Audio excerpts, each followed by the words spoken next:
Olá, reitores, reitores, eu sou Diogo Patriota, sou assessor jurídico da Brook do Clube, patrocino a ação dessas duas instituições junto ao Supremo Tribunal Federal no tema da medicina e faço contato por meio desse vídeo porque na semana passada fomos surpreendidos com a publicação do novo edital de medicina, no qual serão disputados 95 novos cursos. Houve uma coletiva do Ministério da Educação e do Ministério da Saúde e eu acredito que é muito importante fazer algumas análises, inclusive de cunho orientativo entre nós. A primeira, eu gostaria de compartilhar aqui, logo ao meu lado, uma tela que foi mostrada pelo Ministério da Saúde quando discutiu sobre a guerra judicial que ocorreu na primeira instância pelo desbloqueio do protocolo EMEC. E eu acho que o dado existente é muito positivo, porque anteriormente havia uma média de 1,8 médicos para cada 1.000 habitantes no país e agora essa média subiu para 2,5. Contudo, o mais importante é verificar que houve o escurecimento de todas as regiões do nosso país. O que quer dizer que, muito provavelmente, se tratavam de instituições já interiorizadas, provavelmente de médio ou pequeno porte, também aquelas instituições com mais de 50, 70 anos que foram preteridas no último edital de chamamento público.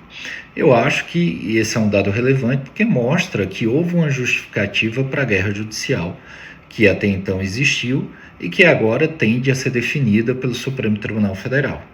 Falando sobre o edital de chamamento público para as novas autorizações de medicina, esse é, com certeza, o maior edital já publicado, não só porque ele tem 5.700 vagas de curso em disputa, como também em razão dessas 5.700 vagas corresponderem a 95 cursos que são distribuídos pelo país inteiro. Antes de mais nada, eu gostaria de fazer uma crítica, e é uma crítica construtiva, no sentido de que me parece que houve pouca transparência, pouco accountability em relação aos estudos que subsidiaram esse novo instrumento editalício. Inclusive, essa dúvida ela se retrata quando se verifica a distribuição de vagas pelo país. Por exemplo, o estado de São Paulo, que é aquele que concentra o maior número de médicos no país, foi a ele concedidos 780 vagas de novos cursos de medicina, ou seja, 15 novos cursos.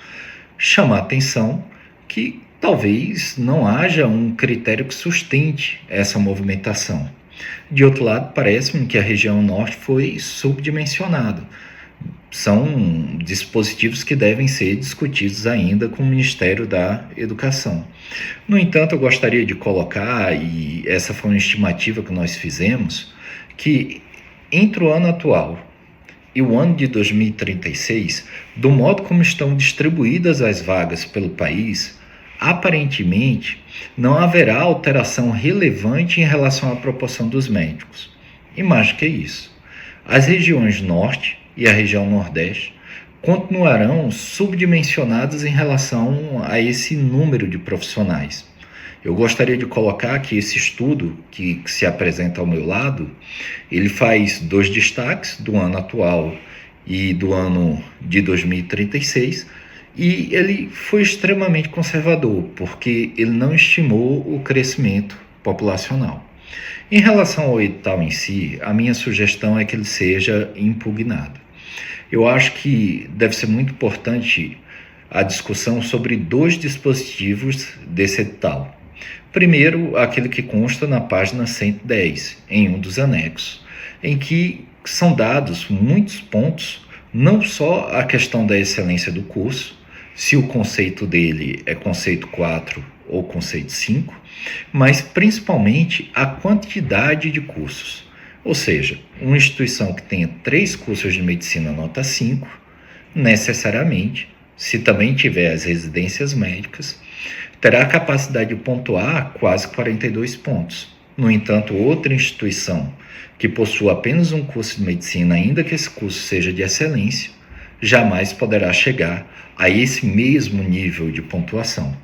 Isso mostra uma desigualdade, até uma inviabilidade de concorrência de fato, porque Na prática, que se sabe que apenas os grandes grupos empresariais e educacionais possuem 3 cursos de medicina. No mais, as instituições, todas as outras, possuem um curso de medicina, excepcionalmente 2 cursos de medicina. Como essa não é uma realidade geral do setor, parece-me que houve, evidentemente, uma quebra de isonomia na chance de participação. Inclusive, nós fizemos uma planilha nessa parte sobre a experiência regulatória. Essa planilha foi feita pelo setor de inteligência da Abruk do CRUB e mostra muito claramente que uma mantida sem curso de medicina jamais poderá conseguir outro curso, o seu primeiro curso de medicina, porque a diferença de pontuação dela será de quase 10 pontos em relação a outra mantenedora que já tenha experiência regulatória nessa matéria. E a gente sabe que a maior parte das instituições que expandiram o curso de medicina, expandiram de 2010, 2013, com a lei dos mais médicos, para cá. O que mostra que, se esse critério fosse utilizado anteriormente nos 2 últimos editais, teria prejudicado grandemente os grandes grupos empresariais. No entanto, a ênfase que foi dada naquele momento foi a ênfase econômica, que os privilegiou. Agora, a ênfase econômica é reduzida, mas se dá uma ênfase acadêmica que, novamente, tudo indica, parece retornar também ao benefício desses grandes grupos. Eu colocaria aqui que há outro ponto que me parece ser extremamente importante, que é justamente a chance de participação na disputa, na medida em que o edital faz constar dele que cada mantenedora poderá disputar até 2 novas autorizações de curso de medicina. Veja, foi feita uma pequena pesquisa em relação aos grandes grupos empresariais e, citando apenas 3 deles, pelas mantidas que nós encontramos via sistema EMEC e consultas em geral, apenas esses 3 grupos poderão participar de absolutamente todas as disputas. Ou seja, poderão participar minimamente de 98 disputas por novos cursos de medicina, quando só estão sendo disputados 95. No entanto, outras entidades que tenham uma mantenedora, o que é o comum, só poderão ter 2 chances. Então, eu acho que houve um desequilíbrio concorrencial extremamente sério e que deve ser também analisado pelo Ministério da Educação. Por isso, eu gostaria de concluir dizendo o seguinte: parece-me que algumas medidas devem ser tomadas. A primeira, deve-se buscar uma audiência com o próprio ministro da Educação e com a secretária da SERES, da Secretaria de Regulação e Supervisão da Educação Superior, porque, ao contrário do que foi colocado na coletiva, das 100 audiências ditas realizadas, em nenhuma delas, e eu queria repetir disso, em nenhuma delas, por mais que nós tivéssemos procurado o Ministério da Educação e o Ministério da Saúde, nós efetivamente não fomos escutados, não fomos convidados e, de todo modo, não foi aceito que conversássemos sobre esse tema.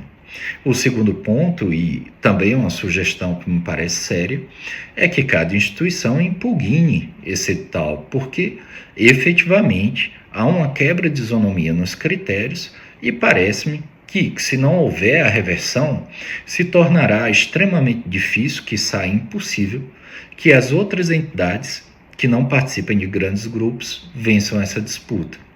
No mais, eu me coloco aqui à disposição de todos e, se houver qualquer dúvida, por favor, entre em contato. Um grande abraço.